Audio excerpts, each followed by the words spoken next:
Alrighty, what is going on, everybody? Welcome back to another YouTube video. My name's Tyler. Today we're going to be working on the 351m. In my previous video I just kind of did a walk around and talked about how it wasn't quite running right. Yesterday I did do some work on it.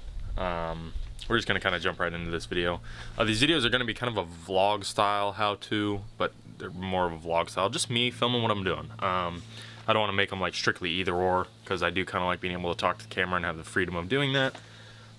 Nevertheless, yesterday I bought all new plugs for it and bought a coil with no avail. I don't know what the deal is. It still pops and it runs a teeny bit better. Doesn't run great. I don't know what the deal is. So today we're going to try to fix it. I bought an actual vacuum gauge, not a little tiny one. I was using a tiny one, and the bigger the vacuum gauge, the more accurate you can get it. The tiny ones will bob around a lot because they're really sensitive, whereas a bigger one is not as sensitive to fluctuation. It's really hot today. If I'm a little underexposed, I can see in the camera it looks kind of weird. Just bear with me. But I guess we'll get you guys up here, kind of talk about what I've done here. I just went and bought this because I wanted to have a correct one. So as you can see, huge, big boy. So we're gonna want this thing. So it says normal motor. I think you really want about 15. We're gonna have to look. I'm gonna have to go in and look at that, because everyone online says 15, but it says normal motors 20. So we'll see. I'll be right back. Okay, so after doing some research, an engine should have between 18 to 20 inches of mercury or vacuum on the gauge, and then a normal, or some engines may only have 15 to 17. It said. So it said as long as it's steady within those ranges, it's normal. So we're just gonna go with it here. Gotta take stuff out of my handy dandy box. Okay, I got up to the second dealio there. You guys can't even see it. Second dealio. We're pulling vacuum from the ported port on the, or from manifold. Sorry, from manifold, not ported. Ported is on the carb at idle. If your throttle blades are set correctly, there should be no vacuum at idle, because it's covering up the transfer slots, or, well, the transfer slots should be set to a square, and then if they're set to a square, the ported port, you can actually see it in there, will be covered by the throttle blade reading no vacuum at idle, and that's what you want. You can run ported. Seems like less and less people are running ported, but that's the only difference, by the way. Ported and manifold is ported port on the carb, there's no vacuum at idle. As soon as you get on the throttle, ported and manifold are the same. Right over the carburetor, that's a bad spot. My goal is to get it to run better, smoother, idle, and not backfire. And it's backfiring. This has dual exhaust. It's backfiring out the passenger side. Something, I don't know. I'm hoping that we don't have valve problems. I don't want to screw with valves. I really don't want to mess with any valves.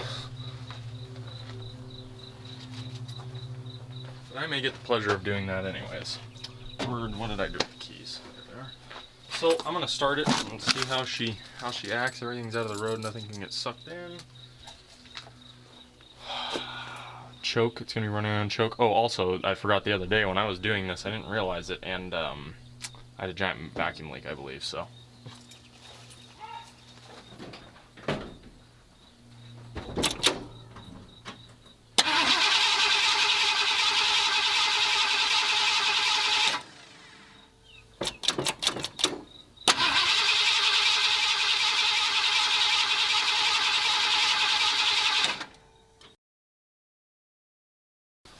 We're getting any fuel?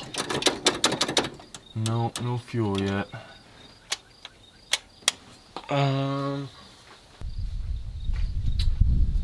forgot to mention, I do have the timing set. My timing light started screwing up, and that's why, or something happened, and that's why I thought that these were all bad, so I went and replaced these. Well, it turns out the timing light was just doing weird stuff. It was like blinking fadely, and then it would start blinking and then not blink at all. So timing is at 13. Factory, it's 12 before top dead center, so I have it at 13. I originally had it at 17. It didn't seem to like 17, so we'll see see if we can get it to blub blub.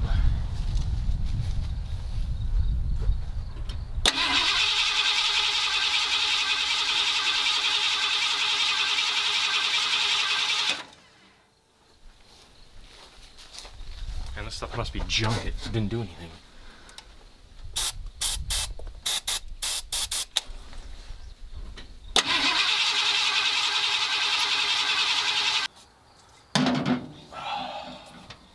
I don't want to take that off.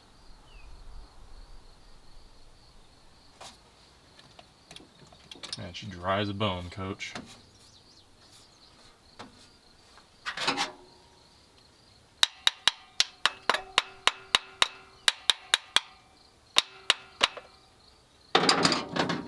This stuff must suck.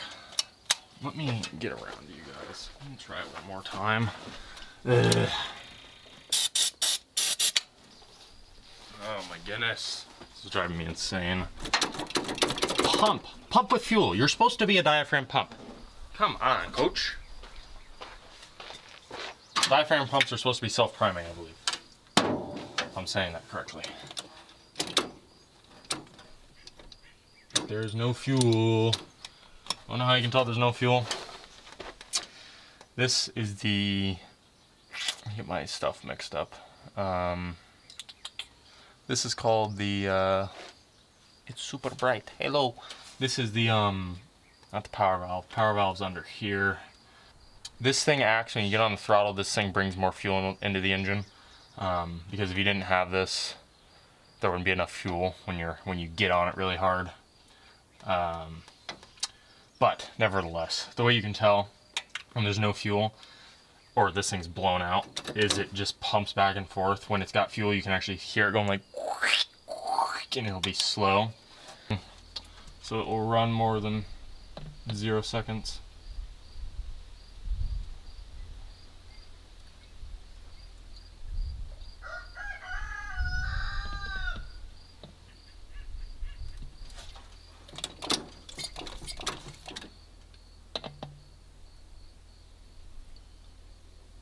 Whoa, whoa, whoa.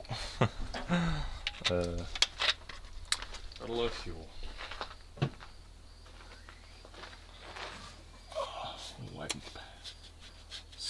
We'll wipe some stuff off, I guess. I'm just gonna go ahead and take this off. Okay, it'll start now, I'm sure. I'm sure I left the key on. Oh. Okay.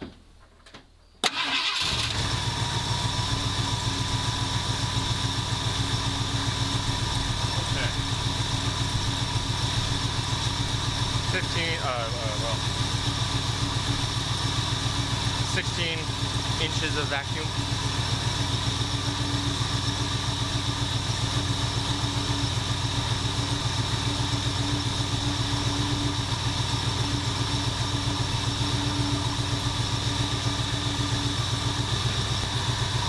You're not supposed to adjust it when the choke's on because it's not at normal running operation. Like if you adjust it with the choke factored in, when you adjust it with the choke, it's not normal running condition. When you're going down the road, the choke's completely disengaged because the engine's warm, so you gotta wait for the engine to warm up.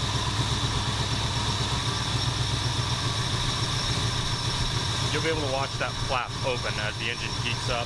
The way a choke works is there's a little pipe that goes down to the exhaust, and the exhaust heats a little like circular wire up in there, and as the wire relaxes from the heat, that opens.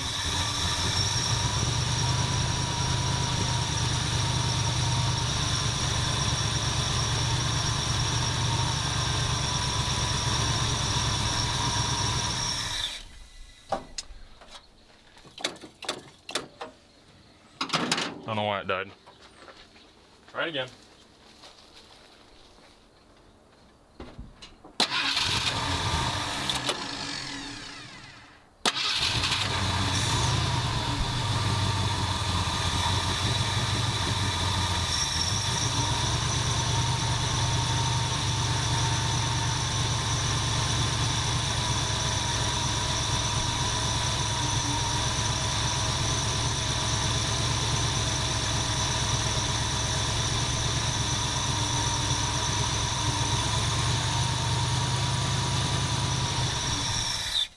So, it's exhibiting symptoms of which it had before, of a dirty something in the somewhere of the carburetor. Something's dirty, something isn't happy.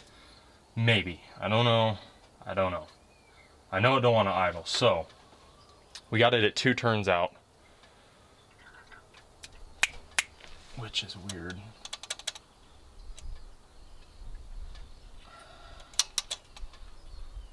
I think we need a little bit more of a choke cycle than that. That was not very, not very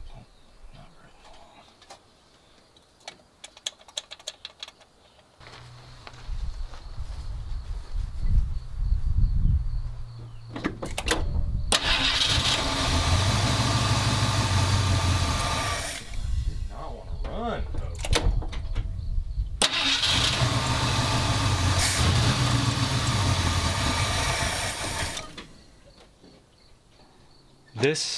This is weird. You know, this is weird. I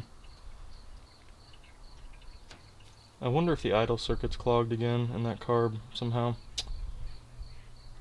And I should probably fix it. Dang, nabbit.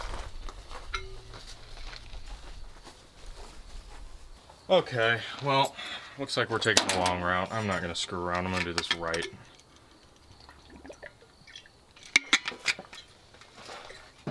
Okay, well, it's fun while it lasted here. Let's do this right. Whew. If the angle's a little weird or something, you guys just gotta bear with me. I'm getting back into the swing of things. 1 foot on the alternator, as tradition. 1 foot where, well, the bracket for the power steering. Really, my foot could go over there, but it's all right. Yeah, this is okay. Let's see here. I need a flat head. Actually, no, I need a Phillips first. Never set stuff on your battery. Something seems like it's clogged again, which very well could be. You just kind of gotta go with the flow. The key is fully off, by the way. On an engine like this, with, well, really any type of engine, but with a coil like this, you don't want to leave the engine on, or in the on position, because the coil will get unbelievably hot. And coils don't like being hot. They really don't like being hot. It can ruin them. So we're just gonna set that there. I have done this before, this exact thing before, like been up here doing this. So nothing real new to me. Just, you want to make sure you don't get stuff down in the float area, and that's about it, because then it'll go down into your jets. And, well, let's just say carburetors don't like dirt at all. I mean, they really don't like dirt. There's gonna be 6 Phillips head screws. There should, I don't know, they may not be Phillips on yours, I'm not sure. Phillips on mine, on this old Ford, this Modi Craft. I'm gonna take all of these loose. Get that one, pop that loose. This one, pop it loose. This vacuum hose, my finger is hurting. Come on, coach, disconnect, pig.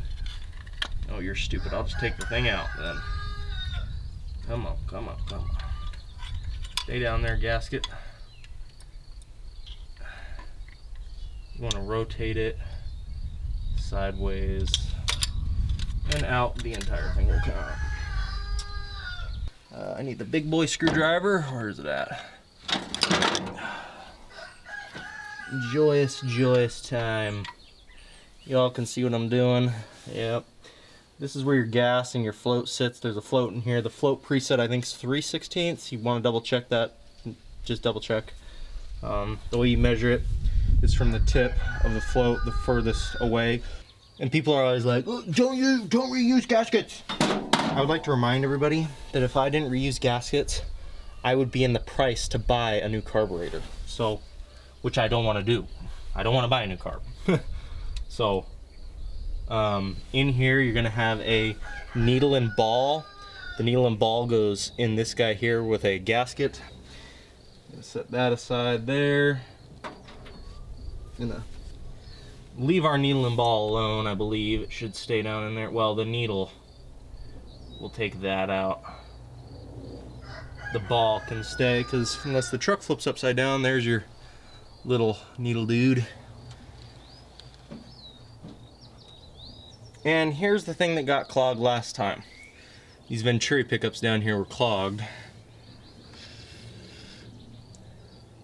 I don't know if they're clogged, but I'm going to get off here and blow some things out. Alright, so got it blown out. Not sure if it was clogged. It may have been clogged on some stuff, but nevertheless, always good to do that.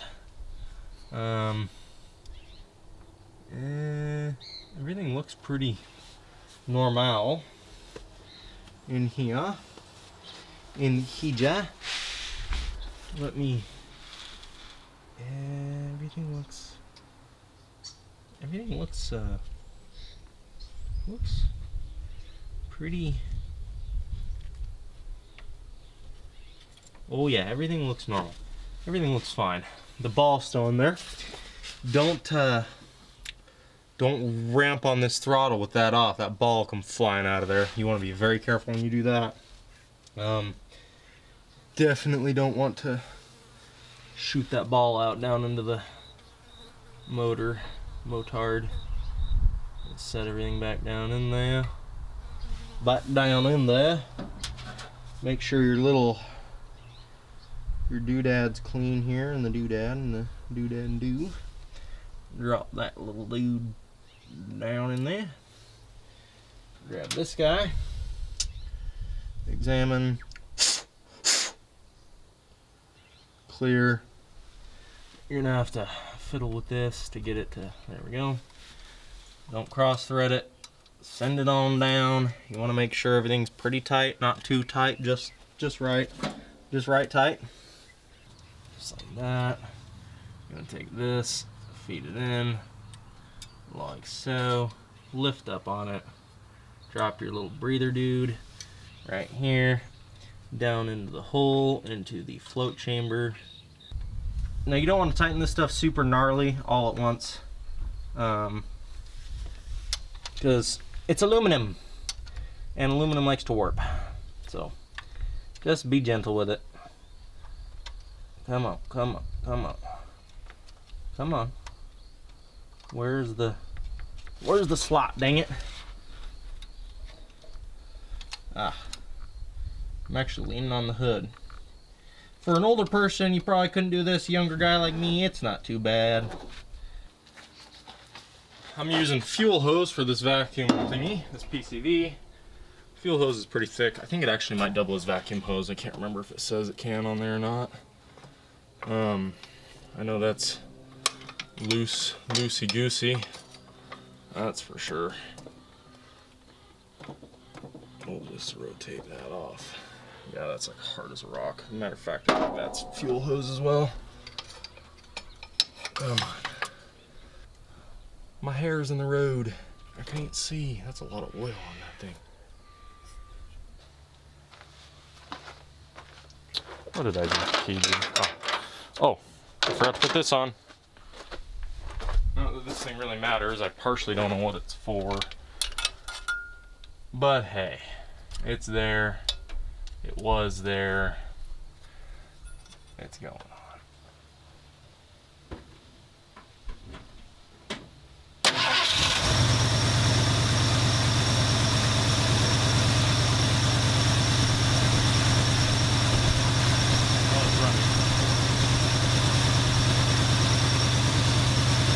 The question is, will it continue to run?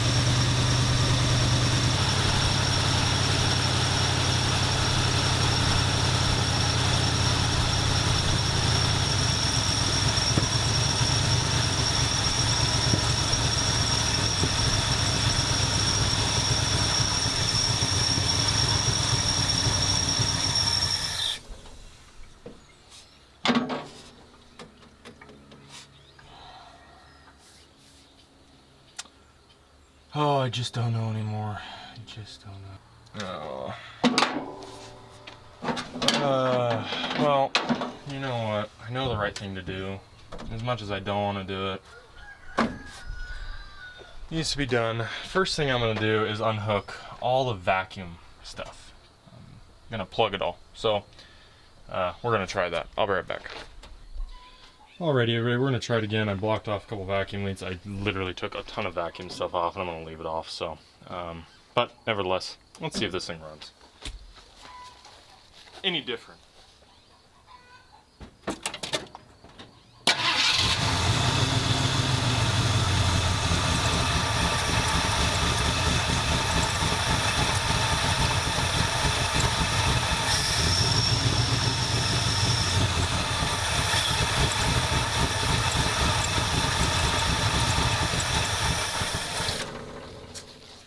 Not really.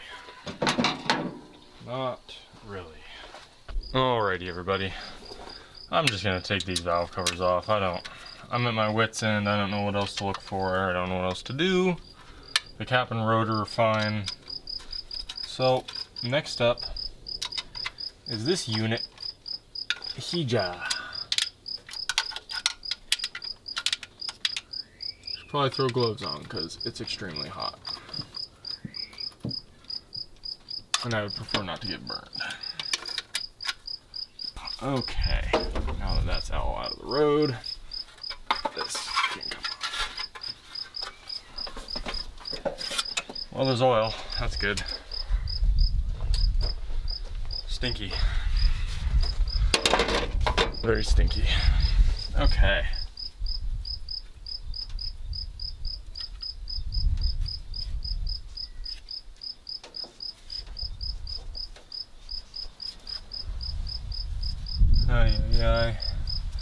I don't know, everybody.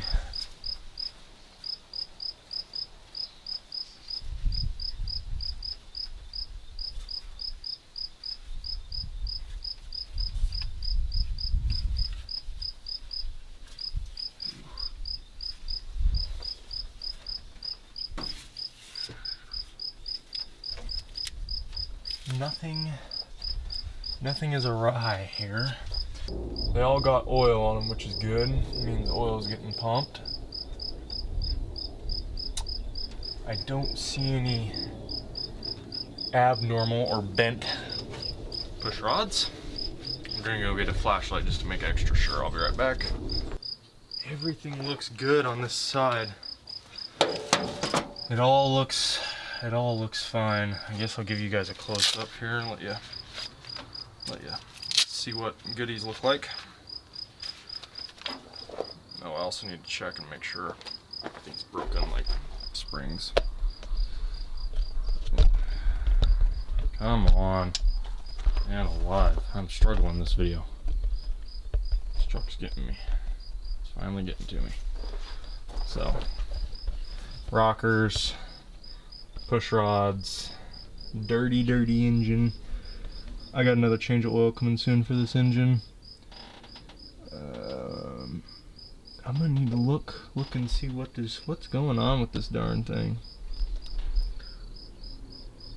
Yep, everything looks just about right. Alrighty, let's get into it. You got cylinder 1 right here. Get on there, coach.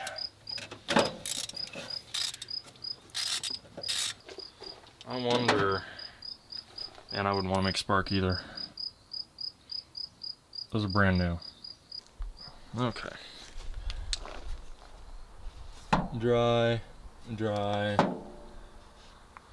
I can't see. Dry.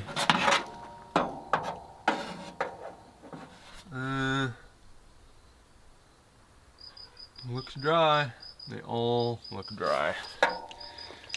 Okay. There should be no spark. There is no spark. You guys will be able to see them. I'll be able to really see them. Try to make sure you can see all of them.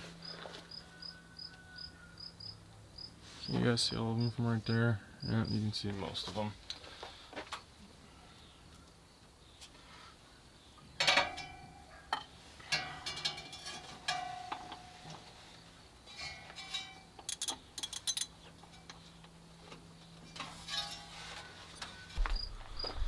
Alrighty everybody, so we did the compression test. All of them came out good to go. Cylinder number 1 was 119, but we didn't let it crank quite long enough. It would have been 120 or higher. Cylinder 2 was 140, I think, or something. Cylinder 3 was 130, I believe. And then cylinder 4 was 120. So it's not compression on this side, which has me worried now that I might need to do the other side. Well, alrighty everybody. It's been a little bit since I've recorded. I don't remember what I recorded last. All the compression, all 8 came out to be above 120. Like 120, a couple of them were 140. I think one was 145, 130s. It runs. Did some with the vacuum gauge. The screws are on the high side of 2 1/4 turns out. It doesn't like 2 1/2. It starts to bog. It just doesn't like it. So 2 1/4, just a little over 2 1/4 turns out. So it runs. Hopefully again it'll start. That would suck if it didn't start all of a sudden.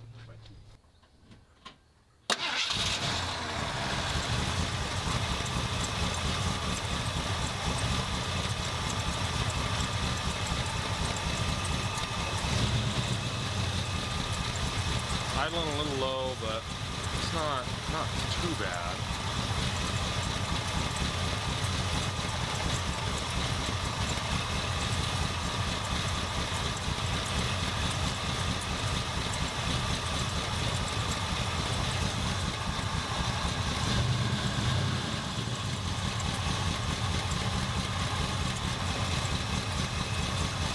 Anyways, I'm gonna take it for a quick drive. I'll be right back.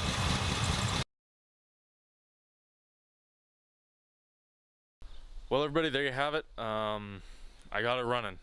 I went and drove it and it idled, it stopped, didn't die at lights, perfect idle, cleaned up. Praise the Lord.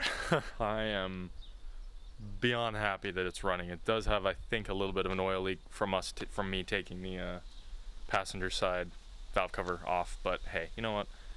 I'll take that if it runs.